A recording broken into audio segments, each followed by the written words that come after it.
looking forward in Delhi Defence Dialogue also carried two powerful perspectives from the top of India's aerospace and maritime leadership. First, the address of Vice Chief of Air Staff, Air Marshal Narmdeshwar Tiwari, whose talk was precise, calm, and absolutely mission focused. His words cut through the noise with the clarity only an air warrior can bring. He spoke about the battle space rising upwards, from contested skies to near space, from manned fighters to autonomous swarms, and from radar duels to AI driven decision loops. He reminded us that air power today is no longer about altitude, it's about information dominance, speed of response, and multi domain synergy.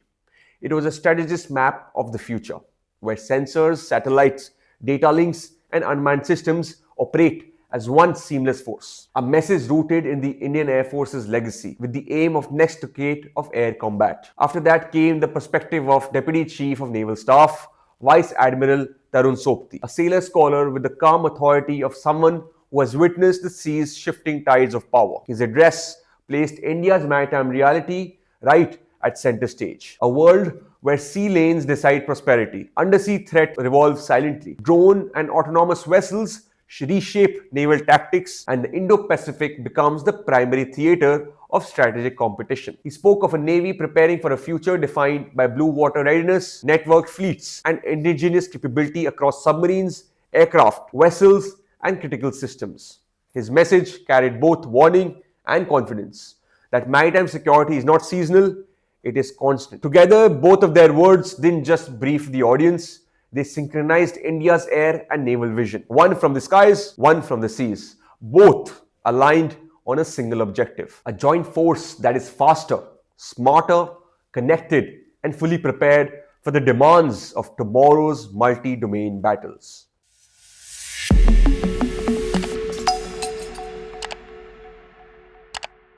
Thank you, sir. I now request you to take over the proceedings, please. Thank you,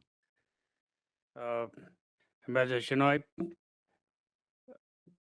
Sri Baba Kalyani, senior officers, ladies and gentlemen. Very good evening to all of you. I've got the very unenviable task of chairing the last session when most of your smartwatches are telling you to get up and go for a walk.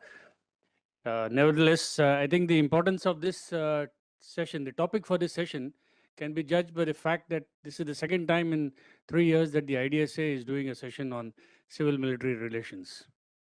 And I'm told that Sri Baba Kalyani has flown in from Pune specially to attend this session. So thank you, sir. We are grateful for you to be here. It's my privilege to introduce the speaker of this session, Air Marshal Narmdeshwar Tiwari, the Vice Chief of the Air Staff. He assumed this position as the Vice Chief at a critical juncture when he was actually, the baptism by fire took place 3 days before Operation Sindoor. He was appointed as the Chief of the Air Staff, and he steered the operations from the helm at Air Headquarters. He's an alumnus of the National Defence Academy, a gold medal winner from there, a qualified flying instructor and an experimental test pilot with over 3,600 hours of flying. He's done his staff Air Command and Staff College in the USA. He has, when it comes to civil-military relations in particular, I think you could not have found a better person to speak on this topic, given his vast experience with the aviation industry and the aeronautics ecosystem in our country. He has been heading the Aeronautical Development Agency's NFTC, the National Flight Test Center, and he has carried out extensive flight testing on the light combat aircraft, the Tejas, and cleared it for its final operational clearance. He has been a part of the team that had integrated the lightning pods on the Mirage 2000s in real quick time when we were faced with a crisis in the Kargil conflict. Prior to this appointment, he served as the CNC of Southwestern Command and was the Deputy Chief of the Air Staff. Another appointment which gave him a wide spectrum of duties, which included a lot of civil-military cooperation issues, particularly in the field of sharing of technology. So without much ado, I will request the Vice Chief to take on the stage.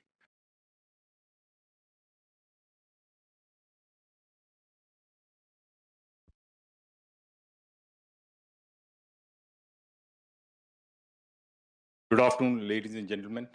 First of all, like our former chief said, it's a very unenviable task to stand as one of the last speakers of a session post lunch and tea.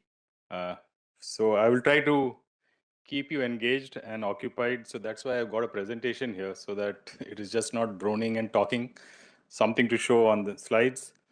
When this topic was given to me, I was a little flummoxed as to, what do I need to speak, especially 15 to 20 minutes on such a topic. So I said that while democratization of the airspace is largely dealing with, the proliferation of drones and the challenges of airspace management in this, I thought that I would, step out and take a more holistic or a larger view of how we in the uniform look towards civil military fusion. So it is not just about airspace management, and there is a whole heap of things where we can work together. And I think the complementarities that come with that, especially the skill sets with the civil world brings out, is very, very important as we go forward in the future, which is going to be data driven.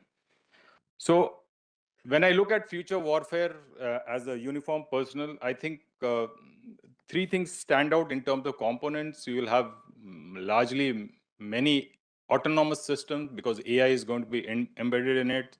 So AI, machine learning, quantum technologies, all this will come in a big way. And a snapshot of that was seen during Sindoor. Yesterday, I was at another conference where we were discussing about network security and things like that. Uh, so I did mention the fact that during Sindoor, what was different from previous operations is that we had our integrated air command and control system. We had a complete situational awareness of the entire country. And this is quite a thing to say because when the IACC's project started, the backdrop was actually the Purulia arms drop in 1995, where we had, huge chunks of our country and airspace where we didn't even know that aircraft were flying and dropping weapons. So from that time, we have come a long way and largely developed indigenously. Of course, there have been challenges along the way, but this getting together of sensors, systems, equipment, and whatever weapon systems into one common networked analogous picture of what we call the common air situation picture has been largely possible because we had this vision that at some point of time we have to get networked, and that is the way to go forward.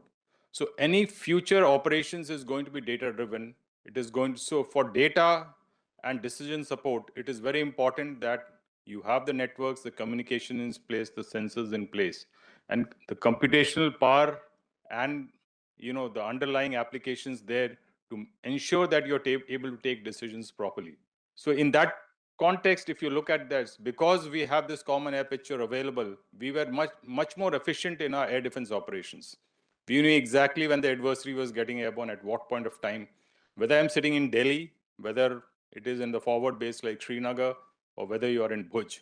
All three of us were exactly on the same picture at the same time. So that gives you a tremendous flexibility in planning your operations, conducting it efficiently. There were times when earlier we used to launch many aircraft just to protect our airspace. But today we don't need to do that because you will get that warning and you will be able to launch on demand practically.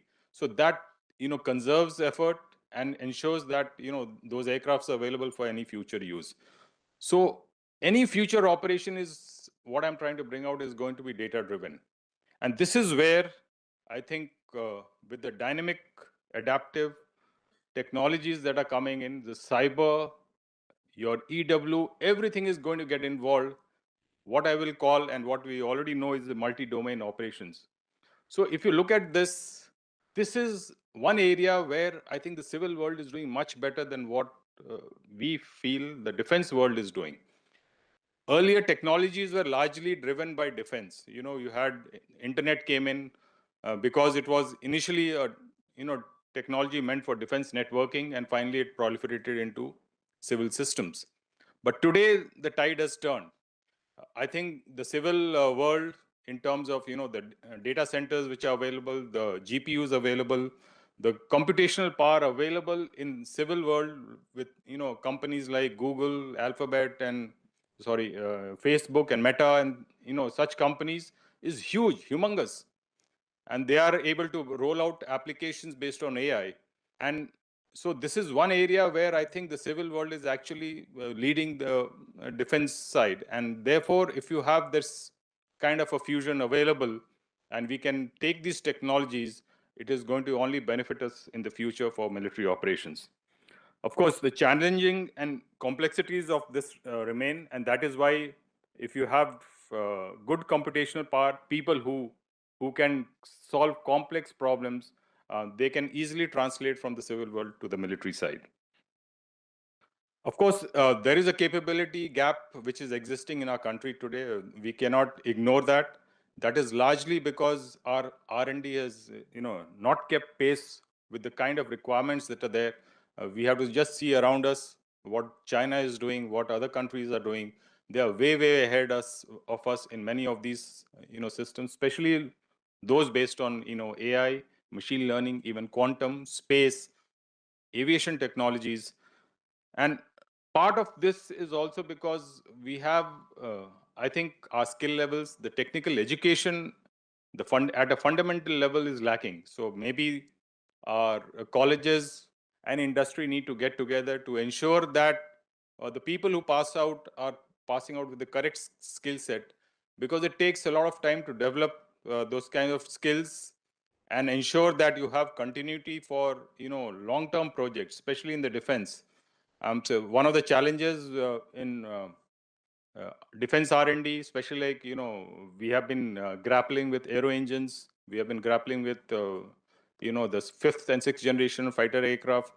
And now, this kind of technologies are not easily available from anywhere outside. So if you have to develop it in-house, you not only need to have a base, a foundational base of people and skills which are available, which will be able to absorb this technology. We also need, because even if you interact with the foreign partners, I think we should have that capacity that, we can absorb it and build on it, because at the end of it, the cutting edge technologies we have to build ourselves. So that foundational base is required is very, very important. And if we are not able to do this, we know that as we go progress into the future, we will go divergent in terms of, what is our requirement and what is the availability in our system. And if we are not able to do it, we will find ourselves wanting in a future battle. The emerging technologies I've also mentioned, and I think in many of these technologies, I think the civil sector can help us, tremendously. So if we can complement both our civil resources and military resources, have better interoperability in these systems, because there are many civil systems which can actually translate into military applications and work wonderfully with minor tweaking. So that innovation will come from an interoperability. If it is gone in, we have the resilience, and we include, the civil requirements when we take in, whenever we look at military applications, we should look at foundationally building it over civil applications already available, because they will be ahead of this technological curve. So where it is today, our ecosystem, like I said, especially on the aviation side, is relatively nascent, limited scale. And even there, whatever pockets of excellence are there, they are in small penny pockets. It's not a vast ecosystem which we can, enmesh together and create anything new that we want to know. And therefore, collaborative R&D is very, very important for us. And for this, policy at the government level is important, because we tend to somehow segregate the military and the civil side. And I think the time has come, just like we should take a leaf out of the Chinese book. In fact, the Chinese have been talking for the last many years. They call it a military civil fusion, MCF. And that is their roadmap to becoming, a fully developed superpower by 2049. Why they have done so is because they realized that they require the human skill sets. And many of the people they sponsor go to US universities and sponsors and universities abroad and come back into the ecosystem. So they have developed policies which ensures that, such highly skilled people who are trained abroad, who have worked abroad, are able to come back into and work into our ecosystem. And that is why they are today where they are today, because 20 years back or 20, 30 years back when they started, they had this vision that by 2049, they should be, if not the sole superpower, at least they should be able to challenge the US in all domains. And certainly they have come a long way. So I think those enabling policies and creating ecosystem is very, very important for us. So largely there are 4 avenues I have looked at especially from the military or the aviation perspective: the airspace, the aerospace industry, nation building, and of course the use of dual use infrastructure, which is important to develop the aviation ecosystem in our country. In nation building, of course, the Air Force, just for everyone's information, we have involved in many projects which probably is under the radar for many of you, but it is a fact that even in places like Gaganyaan, not only are we, giving the aircrew or the pilots who are going to be the astronauts or Gaganauts, but we also are involved heavily into the testing of the systems. Whether it is the space capsule, the recovery capsule, and things like that, and even the inside the suborbital capsule development of that, we are very, very closely involved. Of course, HADR missions and things like that, but we also support infrastructure development especially along the border areas, the ALGs. Many of the front villages and small towns in our countries are largely supported by the ALGs which are provided by the Air Force. So there are many such areas where we have a direct connection with the civil world. Airspace is, this is a map which you can look at how dense is our airspace. Almost 3.5 million flights we are looking after every year. And identification, segregation of this, ensuring that airspace remains inviolate is our 24/7 job. We have fighter aircrafts on ORPs. We have weapon systems ready on the go. And this is a job which is practically, probably no one is aware of it, but this is what we do. And this is another area where you can see how civil and military fusion has worked very well. All the ATC radar, all the civil radars are actually integrated into our, along with our military radars to give this common air picture. And this is, I will talk about this a little later when we come to, democratization of the airspace that we are talking of. Dual use infrastructure. We provide a lot of airfields where the civil flights land, and we are making it happen, especially under the UDAN scheme. Many places we have flexible use of airspace is ensuring that it is more efficiently used, especially in border areas in the northeast, where spaces, airspaces are limited. Both military and civil aircrafts have to fly. So we have worked out procedures where both it is possible, and therefore we are able to, further the cause of civil aviation and connectivity.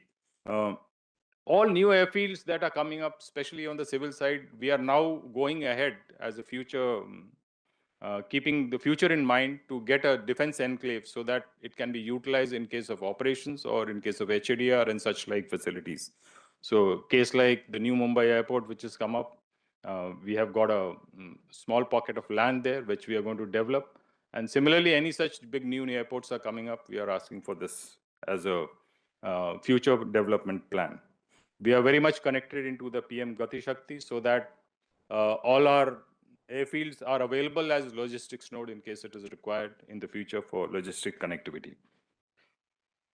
As far as the domestic aerospace systems goes, in fact, the UAV and the swarm UAV technologies have largely been driven thanks to the Air Force. We started this Meher Baba competition, which really kick-started the drone industry in India. And I must say that the first Meher Baba competition has resulted in over 2,100 crores of actual deliveries and productions since then. And many of the drone companies that you saw today were actually started participation in Meher Baba competition.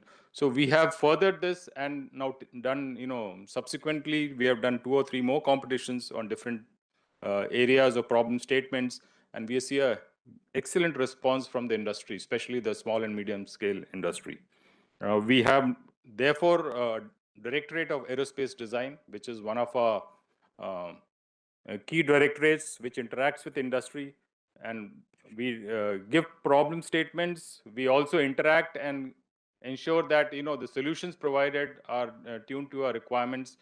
And this is one single point of contact from us for any this thing, whether it is space application, whether it is a ground application or airborne application. Even if you don't know where to get in touch, if you can get in touch with this directorate, they will make it happen with the relevant directorate if it is required. One more point I just mentioned here is which we tend to overlook, and I think we can do much better here, especially as our civil aviation sector is growing tremendously. We have a whole batch of trained manpower available with us, especially our technicians who retire in large numbers every year. And as the civil aviation industry is picking up, MROs are being set up. This thing, one set of trained pool people which you can tap, and they can produce excellent results.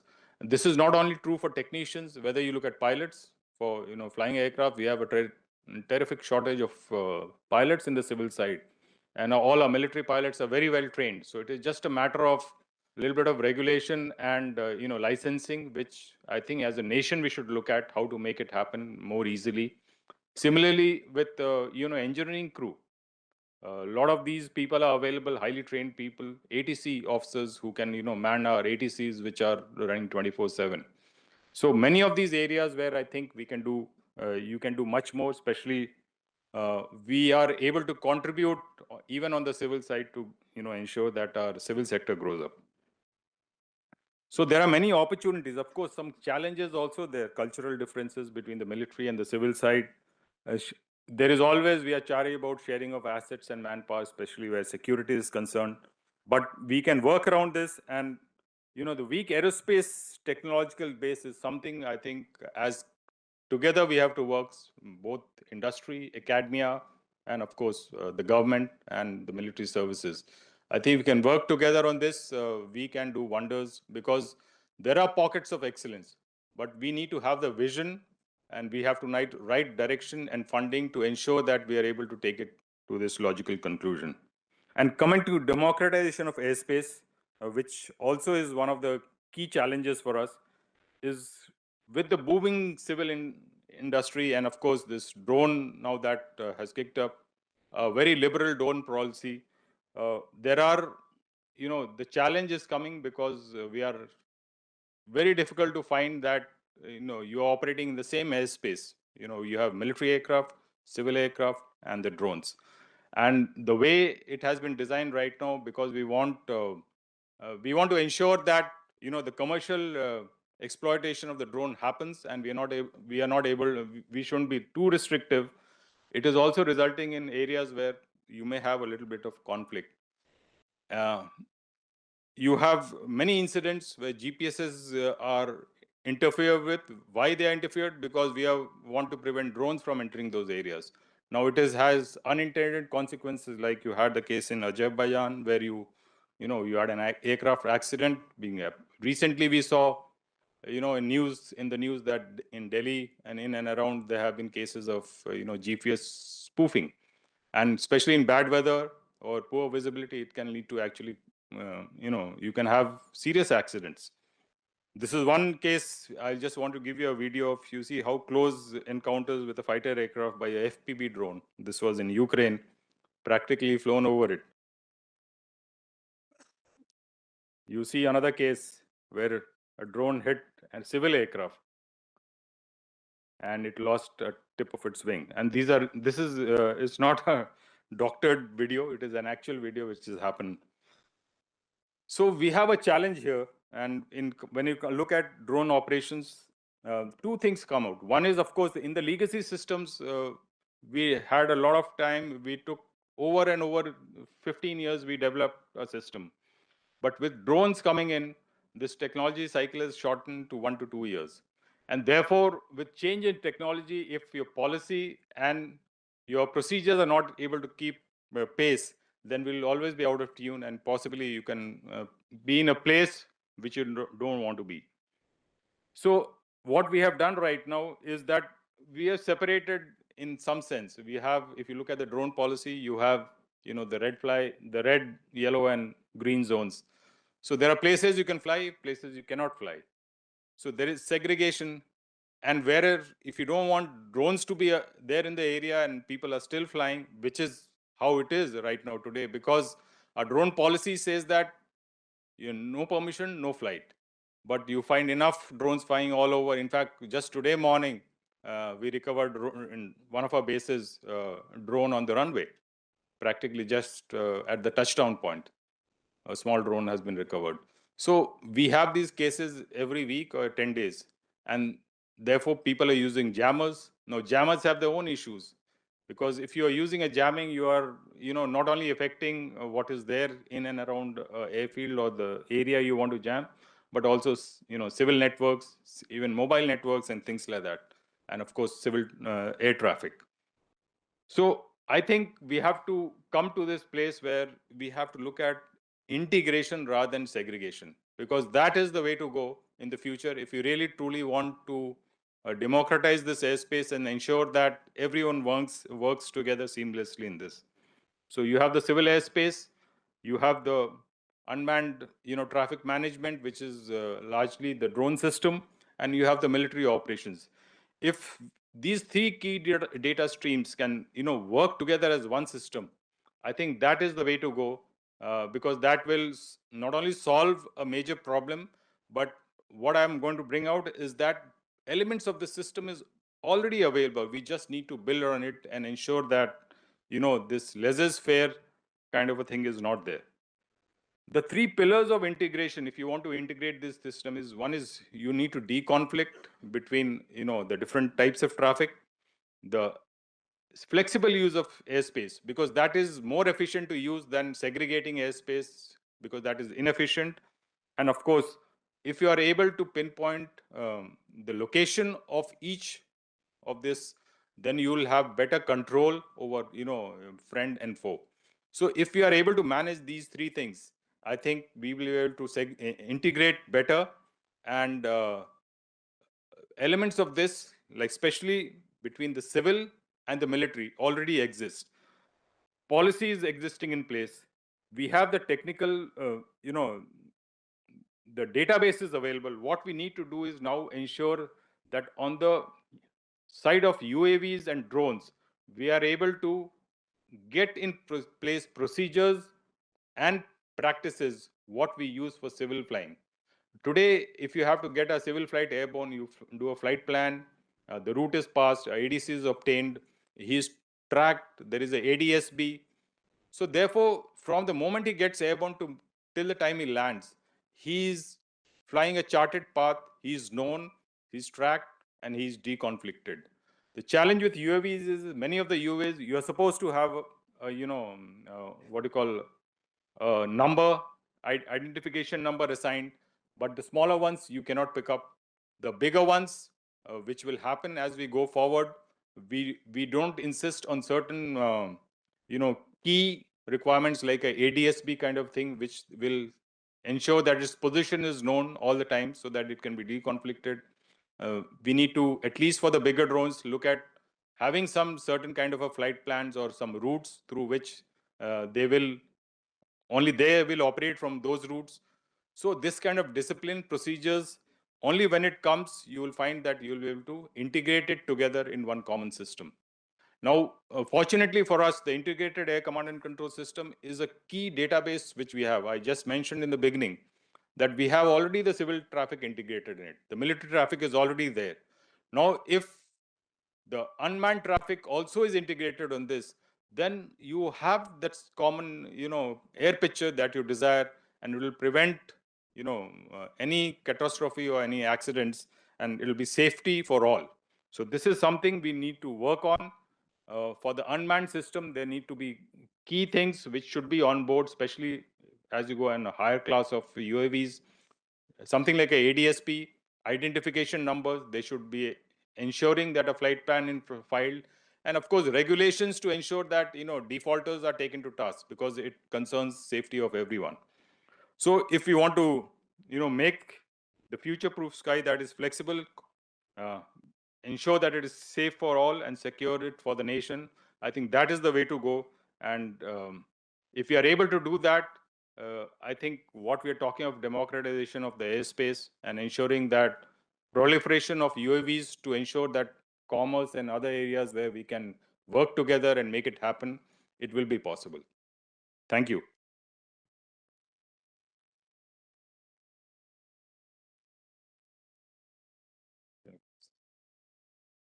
Ladies and gentlemen, you'll agree with me. Very crisp, clear, concise presentation and a talk given by the Vice Chief of the Air Staff.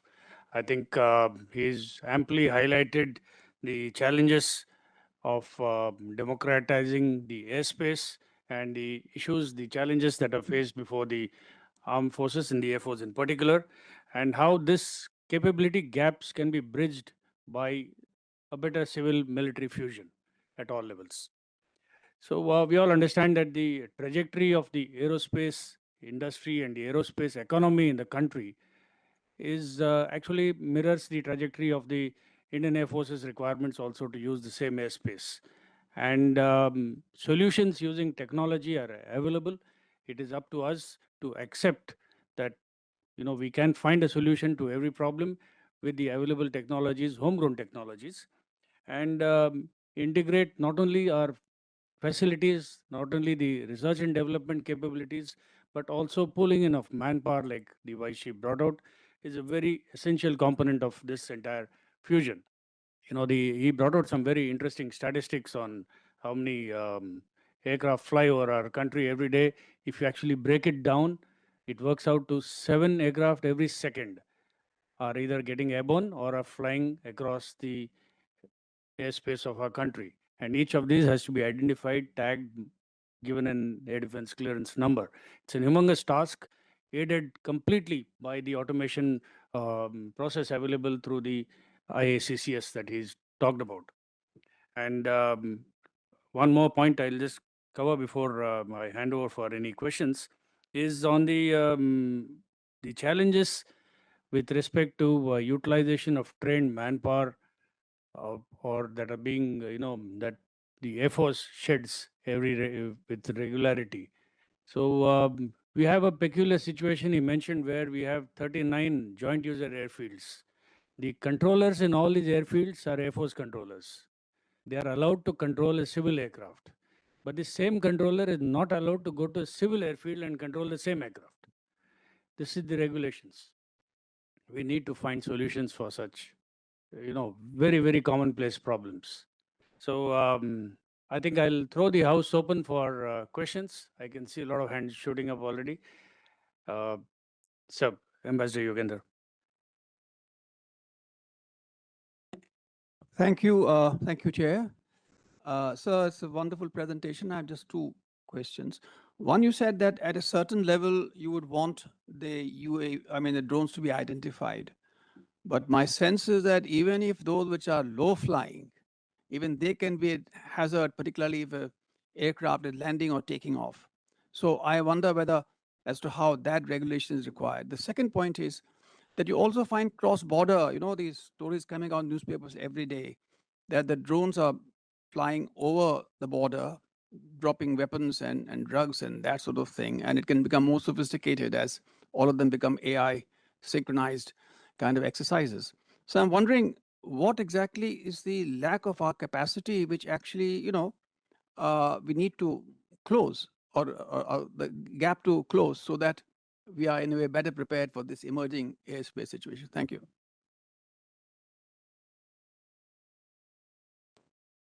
So first point about what is the lack of capacity. Today there are challenges, especially with the small drones. They cannot be picked up.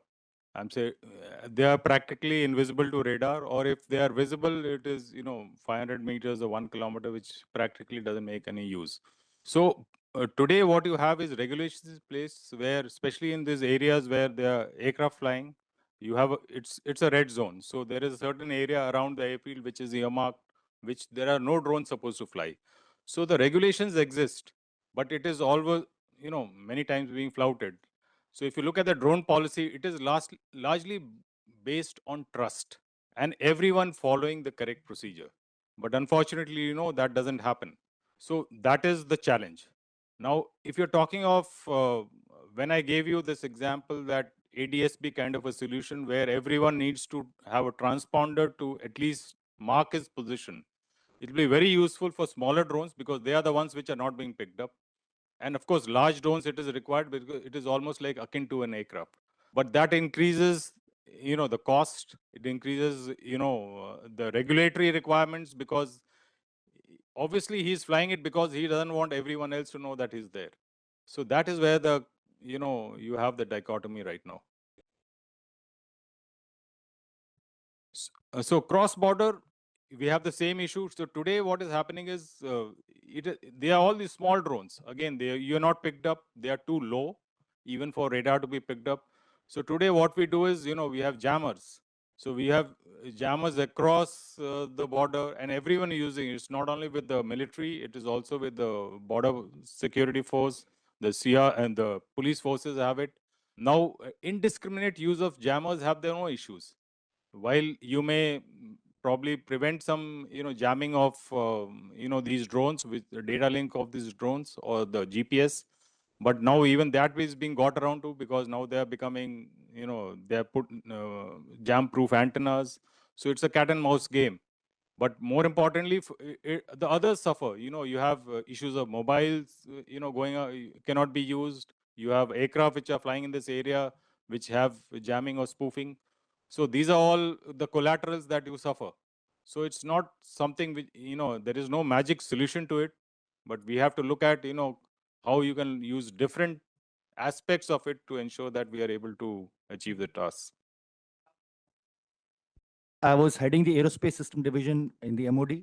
I have a recommendation in this regard, and I'll tell you what the ground inputs are. Because I dealt with Ministry of Civil Aviation also, I presented to Air Marshal Sandeep when he was the MA in the NSCS, that are we waiting for a day when the Army Aviation Hepter or the Air Force Me-17 gets hit by a drone? And in fact, instructions were issued by NSCS to MOCA also, but I think the follow-up has not been done. So the real problem is that there's a DG Sky platform, which the Ministry of Civil Aviation is to go. And unfortunately, the Airports Authority of India has been just not doing anything about it. And I think we as a nation have been always reactive to a situation. And I think one day if something happens, like once a drone got hijacked, so we had started seminars by Senjos, which we were recommending for 2 years. So the real issue is Airports Authority of India. If the Indian Air Force responsible for the air defense of this nation, and because of from the armed forces side, the Army, Navy, and the aviation hepters which are flying, if the Indian Air Force could push it at the ministerial level and the Airports Authority of India, because the real bug is Airports Authority of India, which is not letting this happen. So that's my recommendation to you. The question to you, sir, is that when Air Marshal Chaudhary was the Air Chief, we heard of the Air Force becoming an aerospace power. So right now, is the Air Force still on that path? And if yes, then what is the skill development? Because I was interacting with the DAD for the 3 years since it was formed. I was earlier dealing with only 2 Air Force officers in the Plans Directorate. So is the DAD really geared up to take on the space projects of the different space challenges? Okay, so I think the objective very much remains because as an Air Force, air and space is one continuum. So we don't look at it as two separate, and the principles of what happens in the air domain also happens in the space domain, whether it's space situational awareness, space control, and things like that. So doctrinally, we are aligned, and all over the world, you find that largely space forces are run by the air forces because that has been the way we have been brought up. As far as the DAD is concerned, it is very much this thing. But DAD is not, they are not the one-stop solution for all our issues. They are the nodal agency, but we have a full space directorate which actually looks after this aspect. And they are fully into this thing. So basically the DAD will connect to the relevant directorate who are the subject matter experts. And we are furthering a lot of our programs. In fact, among the 75 space challenges which we had, there are a few which are now fructifying, and we will take them forward. So we are very much involved in the space domain.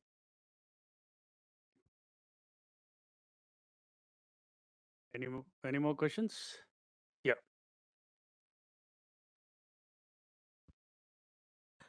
Hello, sir. I am Akash. I wanted to point out one thing that importing drones in India is banned, but at the platform DigiSky, 60% of the drones that are registered are foreign drones, especially Chinese drones, and made by one company called DJI. And despite the ban, there is lack of awareness in the Indian civilian community that the kind of drone that is banned should not be flied in that sense. And many celebrities are flaunting they have purchased that drone and they are flaunting that drone into the community as well. So how do we stop that? I know it is a law enforcement agency problem, but what do you suggest in that regard? Thank you. Common thread in all this is, I think in India, we have very good rules. Rules and regulations are all there. We are not able to implement them. So I think there, that is where we have to look at. I think this is the topic for the next speaker also in the session. Group Captain R.K. Narang will be speaking on this issue. Maybe he can highlight a few other issues there. Okay, if there are no other questions, I think all that is left is for me to thank Air Marshal Tiwari for a very insightful presentation that has given us a very clear picture on where we need, what are the challenges and what are the way forward. So please join me in thanking him by a round of applause.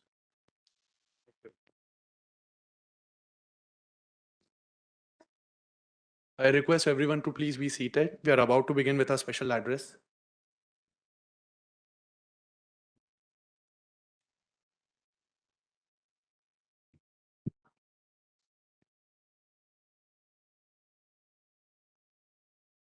We will now begin with the special address by Deputy Chief of Naval Staff, Vice Admiral Tarun Sobti, UYSM, AVSM, VSM. The session will be moderated by Vice Admiral Shekhar Sinha, PVSM, AVSM, NM, and BAR. Member, Governing Council, Indian Council of World Affairs. Vice Admiral Shekhar Sinha, PVSM, AVSM, NM, is a distinguished naval officer and a strategic affairs expert. He currently serves as a member of the Governing Council of the Indian Council of World Affairs, a member of the advisory board at the Center for Joint Warfare Studies, and co-founder of DeepStrat. Commissioned as a fighter pilot in the Indian Navy on 1st June 1974, he rose through key operational and staff appointments to retire as the Flag Officer Commanding-in-Chief, Western Naval Command. He has previously served as a Chief of Integrated Defense Staff, Assistant Chief of Naval Staff Air, and Controller of Personal Services, among other notable positions. As Fleet Operations Officer of the Western Fleet during Operation Parakram, he played a crucial role in India's maritime readiness. For his distinguished service, he has been awarded the Param Vishishta Seva Medal, Ati Vishishta Seva Medal, and now Sinha Medal. It is our pleasure to have you with us, sir. May I now request you to take over the proceedings. Thank you.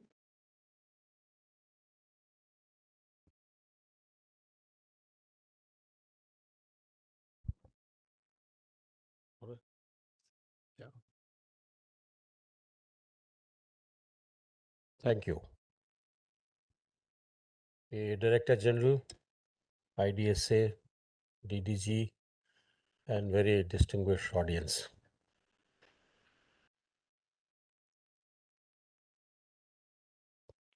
Well, if I have to talk about Vice Admiral Tarun Sobti, it will take very long. So what I'll do is I'll keep it a little short. He was commissioned in 1988, 1st of July, and he is a specialist of navigation and direction, a stream. He has under his belt more than 35 years of service, and he has had number of staff and command appointments, and that is why he's where he is. He's commanded a missile boat, that is Nishank, then Korak, INS Kora, the missile corvette, and he has commissioned the guided missile destroyer INS Kolkata. The first commanding officer to get through many sea trials, etc., etc. And I saw him very closely during that tenure. Very important staff appointments, something called the Director of Staff Requirement, and that director actually lays down as to what will be the QRs of the future ships or future class of ships. So they really have to be very forward-thinking people, and they tie up very closely with DRDO, what we are capable of doing, with the headquarters IDS and the other manufacturing agencies. He's also been Director of Personnel, DOP, shaping the future Navy. And he was our naval attaché in Moscow. So very important appointments, and he is now the Deputy Chief of Naval Staff, who's in charge of the operations. This is Staff Branch 2. He heads the operations branch of the Navy. So whenever you hear that Navy is there and they're ready to do this and they're ready to do that, so now you've seen the man behind all that. He is the one who drives all of them. So I'll just leave it at that, and it's a pleasure to welcome the Deputy Chief of Naval Staff, Admiral Tarun Sobti. Sir, yours.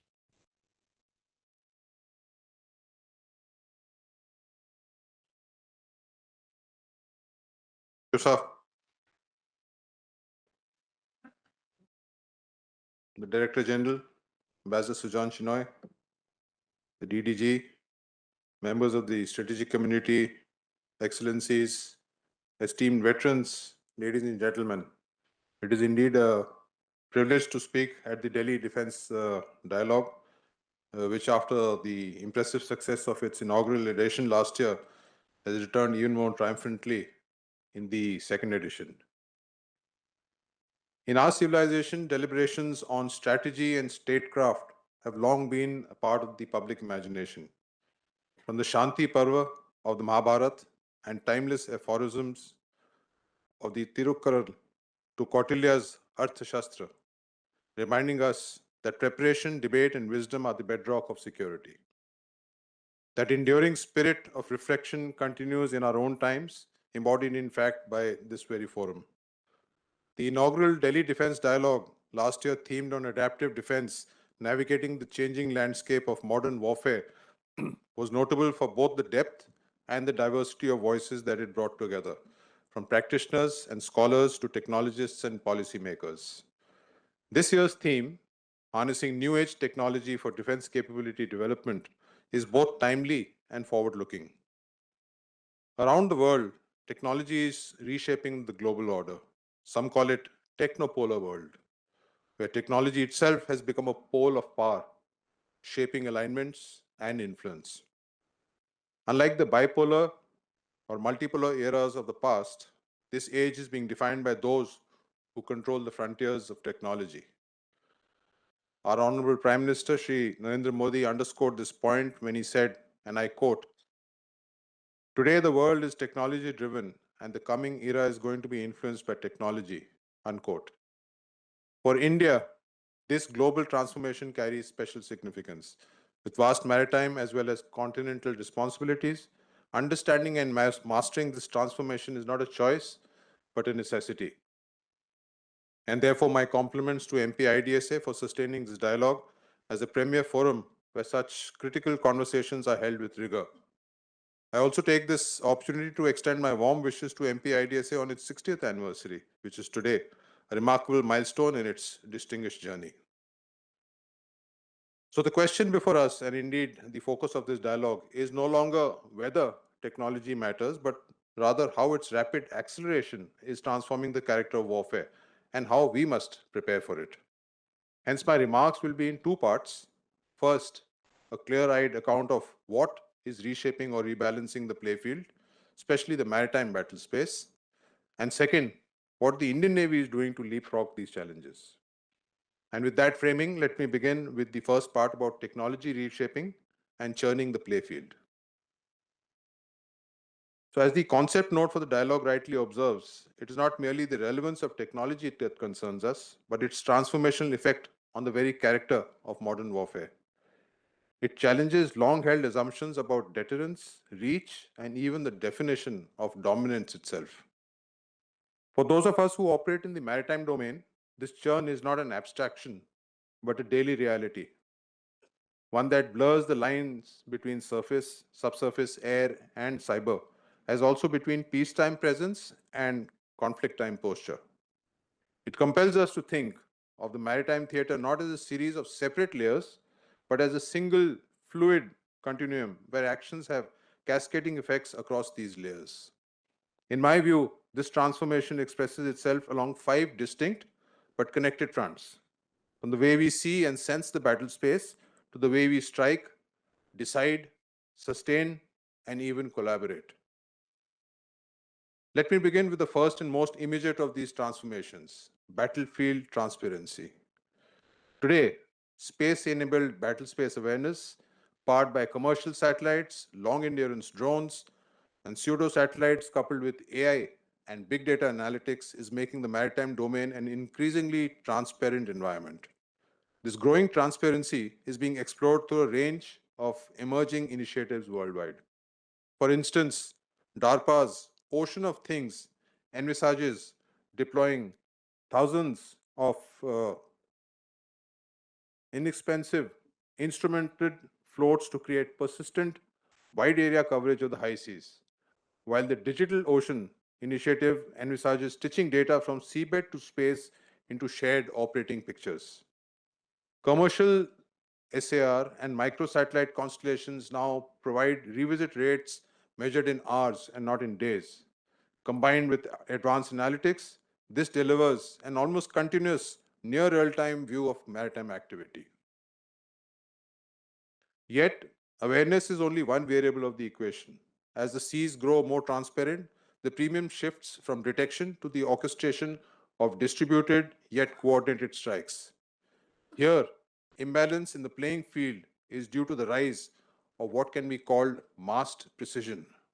Traditionally, navies faced a choice: a handful of costly weapons, precision weapons, or large volumes of less sophisticated firepower. That long-standing trade-off between mass and precision, or between scale and sophistication, is diminishing. Today, with the advent of low-cost systems and precision munitions, autonomous systems, and AI-enabled targeting, we are entering an era in which massed precision is no longer an oxymoron, it is an operational reality. AI-enabled targeting and guidance can potentially improve the accuracy of precision strikes. In some cases, actual experiences in Ukraine and Gaza show rising hit rates from the range of 30 to 50% and now rising to 80%, underscoring the growing role of machine intelligence in the battlefield. Now, whether it's a Magura drone launching surface-to-air missiles or Ursula USVs deploying FPV drones, lethality from micro platforms is achieving macro effects at sea. In this new paradigm, quantity has regained a quality of its own. Massed precision allows smaller forces to tilt the battlefield in their favor through networked effectors and coordinated fire. The third aspect is cost asymmetry. Advanced drones and loitering munitions, once limited to wealthy militaries, are now available at relatively lower costs and commercially, resulting in their spread to over 85 countries and numerous non-state actors. Lethal effects, which were once the exclusive domain of capital platforms, can now be delivered by smaller and cheaper weapons, proving that democratization of lethality is a strategic reality. Commercial off-the-shelf first-person view drones have significantly lowered the entry cost of precision strike and surveillance. Analysts note the stark economics. Long-range drones can cost only a few $1,000s. By contrast, air defense interceptors run into millions, and stocks are limited, a fact repeatedly underscored in the ongoing conflicts. Most of history, power belonged to those with strength and scale. Today, that order is changing as technology has armed even the smallest players with tools that can challenge great powers. The fourth vector is the disruption of digital domains, the arena where control of data, networks, and perception increasingly determines strategic advantage. What was once a supporting layer of warfare has now become a front line of its own. In this domain, information supremacy is as fragile as the networks that sustain it. A capable actor need not bring a fleet or an army to shape outcomes. A few keystrokes or lines of code could possibly achieve the same effect. Cyber attacks on shipping, undersea cable sabotage, and GPS interference, which has been reported across the Red Sea, Gulf of Aden, Persian Gulf, Strait of Hormuz, and very recently the Delhi airport, as far as GPS interference is concerned, demonstrate how the global commons of communications is vulnerable to non-kinetic coercion. The consequence is that the Clausewitzian fog of war is now a function not only of uncertainty but also deliberate denial. And mastery of denial can be as decisive as mastery of detection. At a more subtle level, gray zone activities from research vessels and dual-use fishing fleets to persistent satellite surveillance have become tools for information dominance, mapping every layer of the battle space from the sea floor to the stratosphere, gathering military-grade data through civilian means while remaining below the threshold of open conflict. At the same time, private actors and commercial platforms shape what states can see and do. Data-driven companies are deeply shaping the conduct of battle. Palantir, a US-based data firm among the most prominent AI-enabled analytics suppliers to Western militaries, has been described as an AI arms dealer of the 21st century. Corporate gatekeepers of data, cloud, and communication capacities now sit at the interface between civil economies and military operations. We have seen this dependence play out in practice. The Starlink outage briefly degraded Ukraine's battlefield comms, a reminder that commercial systems are double-edged. Yet, as we grapple with the present vulnerabilities, new technological frontiers are already reshaping the terms of security. Quantum computing, which is planned to be discussed in the forthcoming session, promises both opportunity and disruption. While standards for quantum-resistant cryptography are emerging, adversaries can harvest and store encrypted traffic today with the intention of decrypting it later when quantum computing allows. A strategy described as store now, decrypt later. This prospect makes migration to quantum-resistant cryptography an urgent priority for assured maritime communications.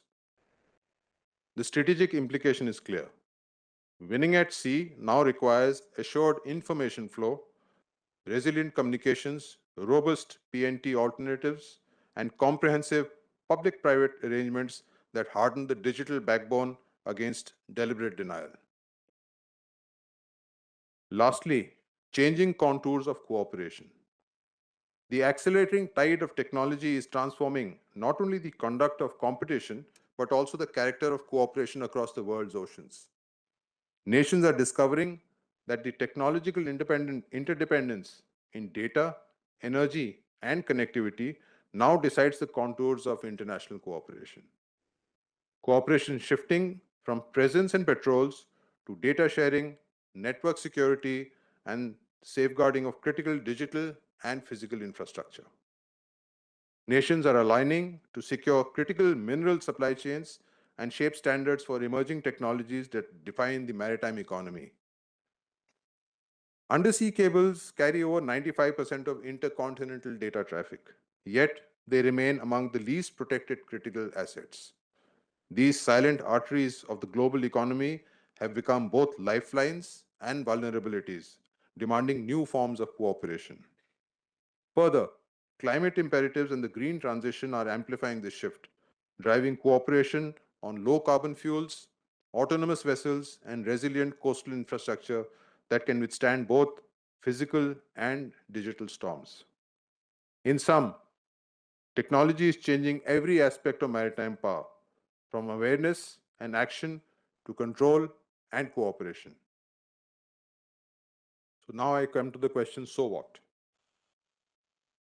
Having mapped how technology is reshaping the maritime battle space, I will turn from diagnosis to action. How is the Indian Navy harnessing technology not merely to level the playfield, but to rebalance it continually in our favor? For the Indian Navy, transformation is not a movement but a mindset, a continuous, a deliberate process of learning, adapting, and innovating. Guided by this spirit, it is our constant endeavor to remain combat ready, credible, cohesive, and a future ready force which is equipped to safeguard India's national maritime interests amidst this flux of rebalanced battle space. Our transformation efforts are anchored around 5 pillars. The first pillar is our operational agility and combat readiness. This evolving battle space as well as geopolitical considerations demand heightened combat readiness, from swift mobilization and forward posturing to sustained ISR, rapid response, and resilient operations across every domain.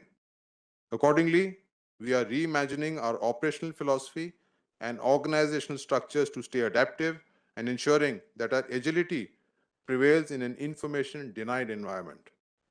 Looking ahead, our foremost priority is ensuring precise and accurate delivery of ordnance on target.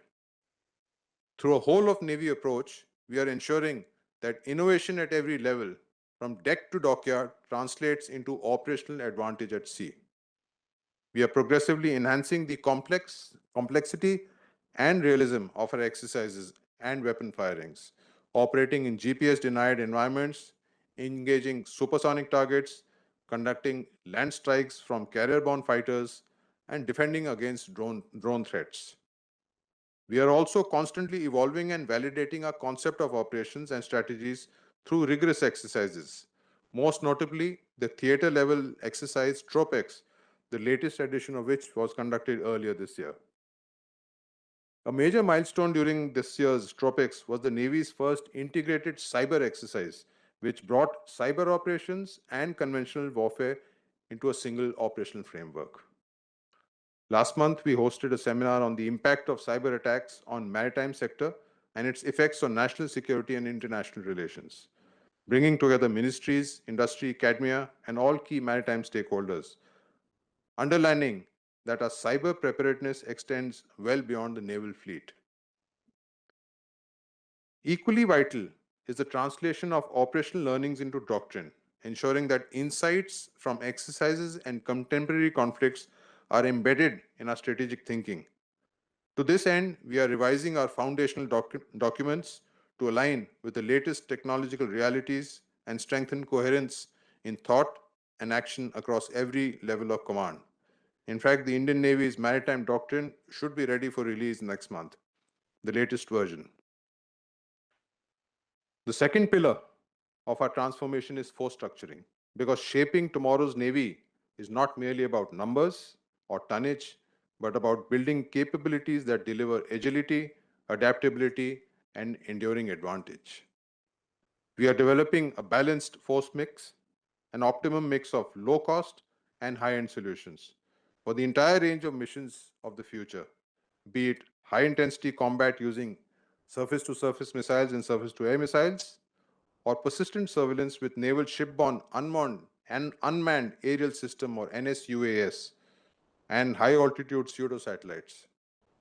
Here, with regard to high-end capabilities and potent platforms, it is a matter of pride that through Navy's and industry's sustained effort, India is the only non-P5 nation designing, building, and operating both aircraft carriers and SSBNs, a mark of our growing industrial maturity. By 2035, we plan to be a 200-plus ship Navy. At the same time, continuous technological upgradation of our existing platforms remains a constant endeavor towards infusing greater combat power even as we induct new capabilities. Going beyond AI, we are also exploring quantum computing and quantum sensing for augmenting our PNT systems as well as secure communications. Excuse me.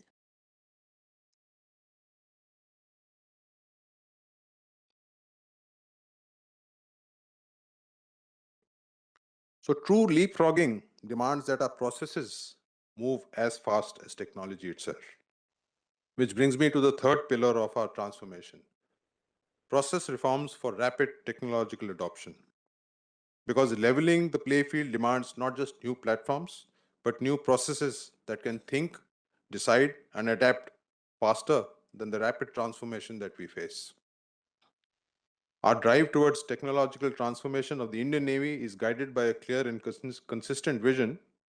Accordingly, we have promulgated the Indian Navy Vision 2047.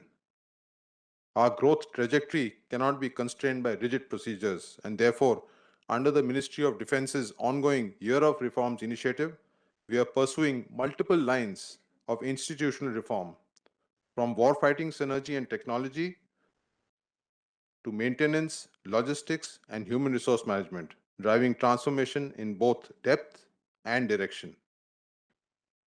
Towards maintenance upgrades, we are focused on adopting digital twins, satellite-linked real-time equipment support, agile software development methodologies, and also harnessing AI-driven solutions for intelligence estimates, surveillance, predictive maintenance, and for supply chain and inventory management. The fourth pillar of our transformation is transforming the industry engagement.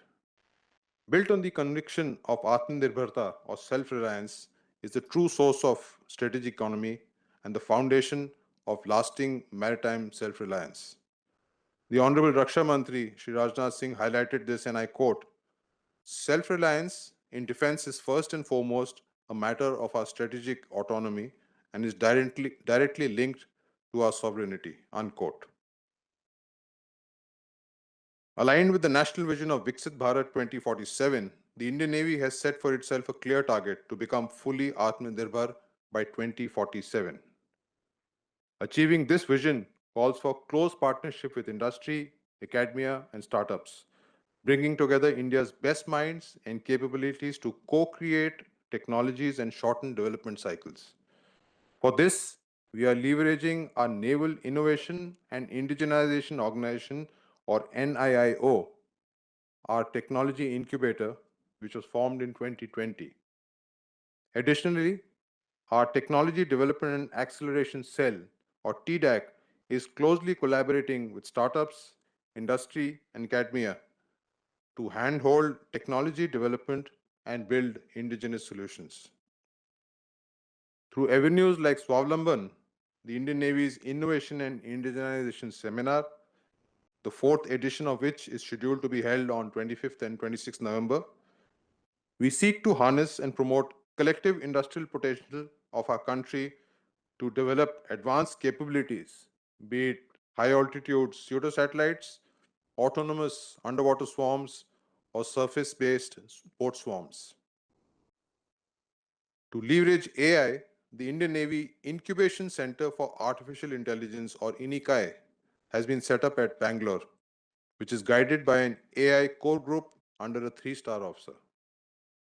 Additionally, for providing us with effective, low-cost, high-mass options, we have set up 2 special task forces led by 2-star officers who are developing solutions directly with industry. Indian Navy continues to take the lead in generating and pursuing close to 200 innovation challenges, connecting operational needs with industrial solutions and translating prototypes into production with remarkable speed. Yet, as we look ahead, the Indian Navy is committed to ensuring greater predictability and transparency in our acquisition through indigenization roadmaps and positive indigenization lists. So as we advance on this path, the Indian Navy's partnership with industry is no longer about customer and supplier. It is about shared purpose, shared innovation, and shared strength. Together, leveling the playing field and building the future of India's maritime power. Finally, the people are the true engine of leapfrogging. Their skills will decide how effectively we leverage technology and tradition at sea. General Patton once said, "Wars may be fought with weapons, but they are won by men." And if I may add, in the context of our times, women who proudly serve alongside our men.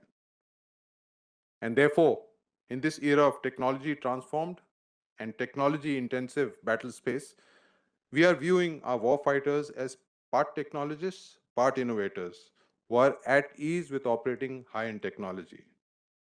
Here, we are viewing training as the strategic enabler, which makes proficient, adaptable, and mission-ready sailors out of each one of us.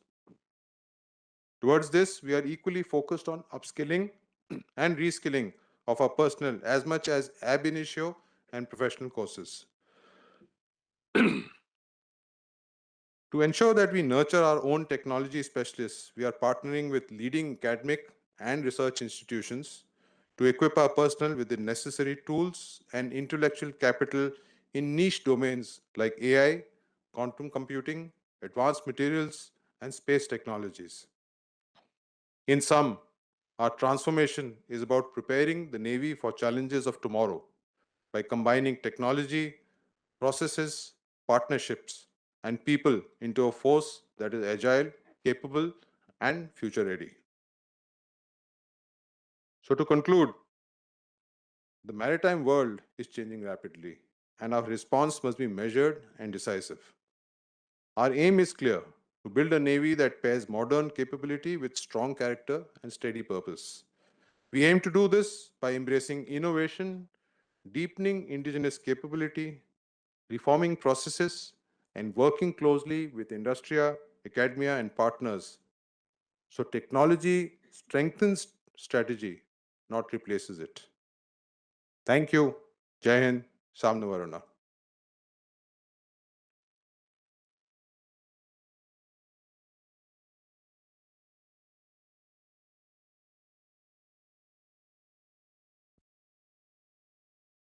Well, thank you, Deputy Chief of Naval Staff.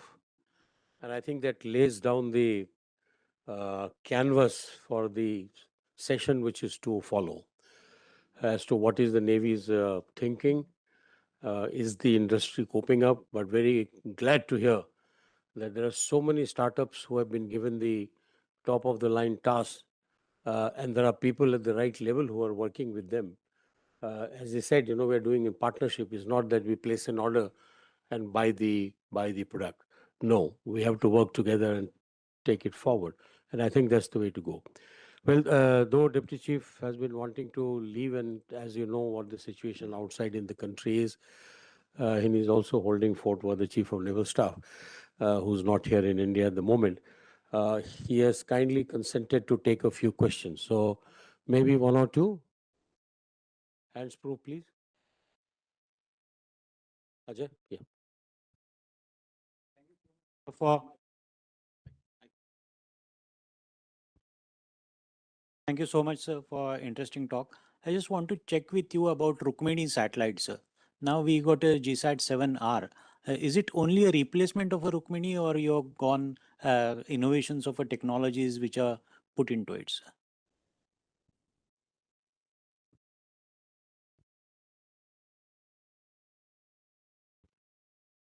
Anybody else? Yep. I'd love to actually learn more about the startups that you're working with, and if you could share one or two examples of what has worked really well, either one or two innovations or some startups that have come up with technologies that have really worked well, and what lessons that might offer to, let's say, other branches of the armed forces also. You said, sir. Very brief question. Is the debate between manned and unmanned in the maritime domain as sharp today as it seems to be in regard to the aerospace domain? If not, why not? Up here and request Deputy Chief to try and sort of get to the root of these questions. So coming to Rukmini, of course, the satellite was launched in 2010 and she's lived her life. Now we have Rohini that has gone up. GSAT 7R. It is essentially a replacement or to do principally the same role that Rukmini was designed for. But since it is the satellite has gone up a decade and a half later, it has definitely added many new technologies and given us, besides multiple bands in communication, also higher bandwidths, higher speeds, basically. A lot of new technology have been used, and I am aware that ISRO has not done this all on its own, actually Space Application Center. But a lot of small startups have contributed in niche areas for technology. I don't know the exact details, but they have, I'm aware of that. So in short, Rohini does the same role as envisaged by Rukmini, but does it better with newer technology. That's the first question. You, sir, asked about startups and some examples where they have worked well. I, in fact, multiple examples I can give. We are working on a project for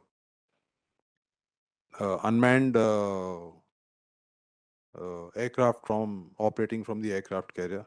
So that is one very, very interesting project that we have. We are building, working on swarm technology, again unmanned. That's third. We are working on UAVs which would be dropped through the sonobuoy tube of a P8I. So, the sonobuoy tube has got a certain dimension and they would just be dropped from through the tube and released and be able to operate. So this is of course in the UAV domain.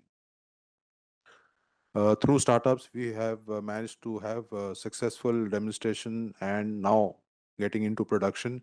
Unmanned surface boats could be used for either defensive roles or can also be configured for offensive roles. We tried very hard to work on optical solutions for underwater communications. Somewhat successful, not entirely. So that's a project that we're still struggling with. An interesting project was to increase the communication range of the Chetak helicopters that initially they were limited by the range of the VHF communication, but now there is a provision by which the GPS location of the helicopter and some small little chat facilities available so that you can communicate with a helicopter at much longer ranges, well beyond VHF ranges. We've tried these out, successful trials, and we are in the process of inducting them. We've signed the contract with them. We call it LoRaCom. In fact, I could go on the long list, and we've had a very successful run with them.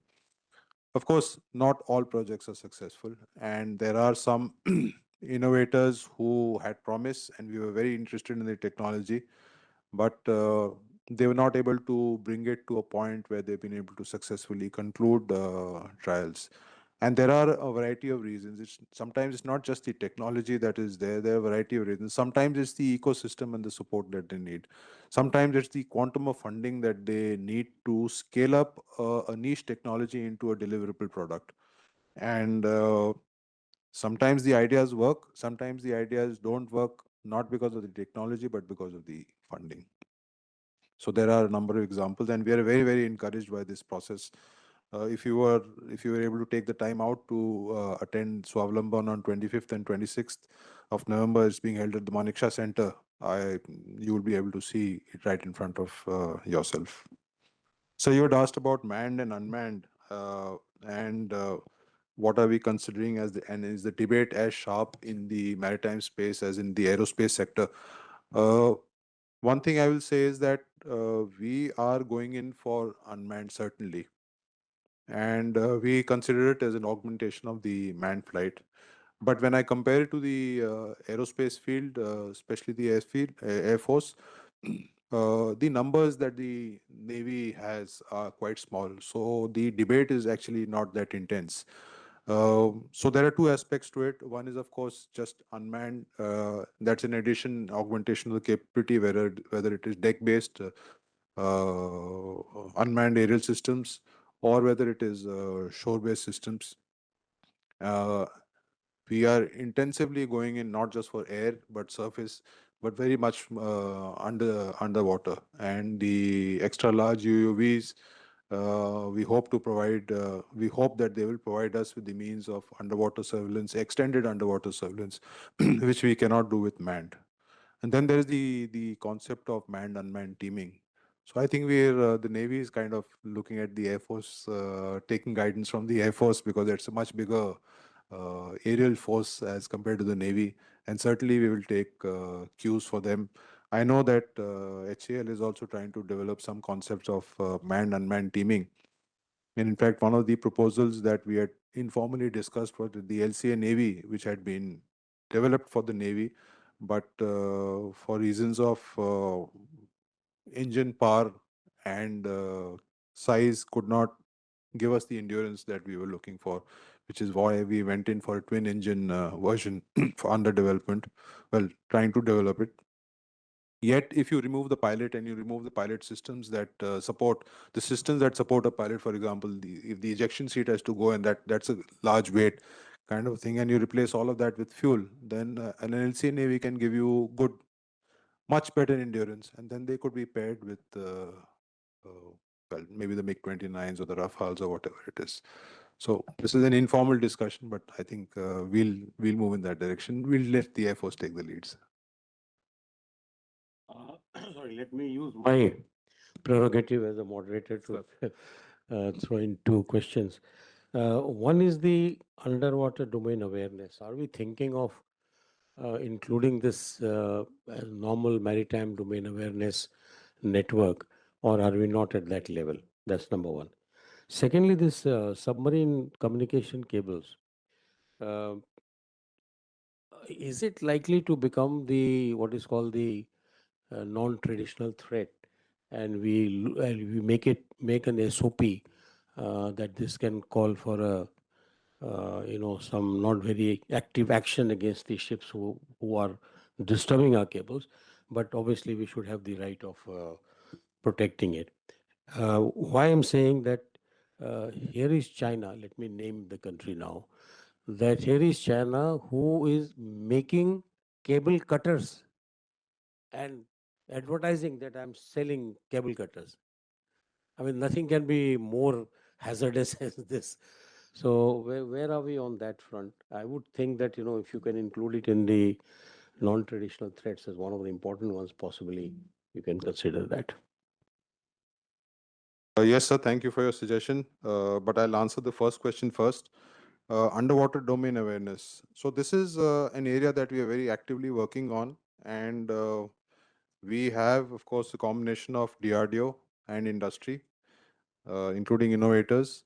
Also, partnership with certain foreign countries where we are trying to work together, either to understand how they do it or to leapfrog technologies that they have, which they are willing to share with us so that we can establish a network of underwater sensor systems. It's required of our course in the choke points. We need to know what is happening below the surface also, and below the surface is as active a domain as is, well, not as active as the surface certainly, but it is an active domain. And threats can emanate from the underwater domain. Vectors, heavy and extended range underwater vectors, which can stay out for 6 months at a time. They are unmanned. They don't need the usual requirements of human being of food, water, air, etc. Can pose to be a very serious threat because they can operate for extended durations, pop up, communicate through satellites, inform the control center, continue moving. So this is a problem, and this is something that we are actively working on, sir. And just like we have maritime domain awareness, we have a roadmap for underwater domain awareness. In our case, it's articulated on paper. It's written on paper, and we are following that, including, like I said, cooperation with certain countries. As far as the undersea communication cables is concerned, it is certainly a vulnerability, and it has certainly been taken as one of the non-traditional threats that we need to protect. In fact, I was speaking with the NDC this morning on maritime security operations and non-traditional threats, and undersea cables is something that I covered for them, that this is one of the concerns. There are two pitfalls in this. One, of course, is the fact that we have no cable repair ships in our country. And we have been, at least the Indian Navy has been suggesting this. The National Maritime Foundation, I know, there are research scholars who've written excellent papers on this particular subject. And we are trying to inform the government and take the discussions forward. There are no underwater cable repair ships. And every time we need a cable to be repaired, we have to call them in from abroad, wherever they may be based. They could be based in Sri Lanka, in Dubai, or wherever it might be. And I think the government tried to get the various operators together to kind of have one, which is on a contributory basis, the telecom operators as well as the government. And I think we're moving in that direction finally. But we know how the Indian system operates, and it takes a, a little time for us to arrive at a decision, then go in for actually acquiring a vessel of that nature. The Indian Navy also kind of investigated the possibility of multi-purpose utilization of one of our own vessels for cable cutting, but not cable cutting actually, cable repair. But we realize that it's a very, very specialized technique. That is part one. It requires very specialized equipment because you have to actually lift the cable off the ground. Submarine cable could be as much as 2,000 meters deep or maybe more.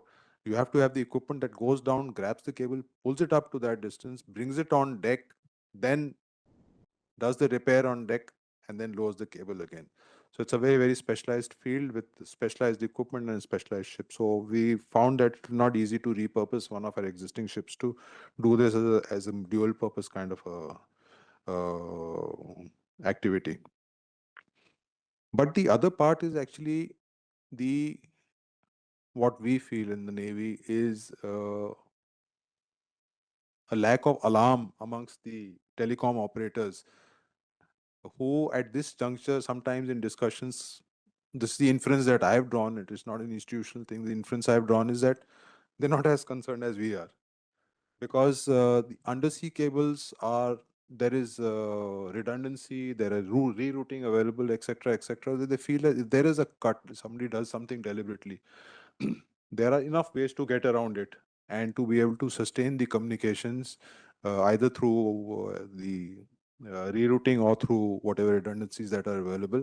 And that if that happens, then they will go and call a ship and do the repair, etc. So we've been urging that at least get into repair capability that you can quickly respond rather than wait 60 days to hire a ship and then deploy it.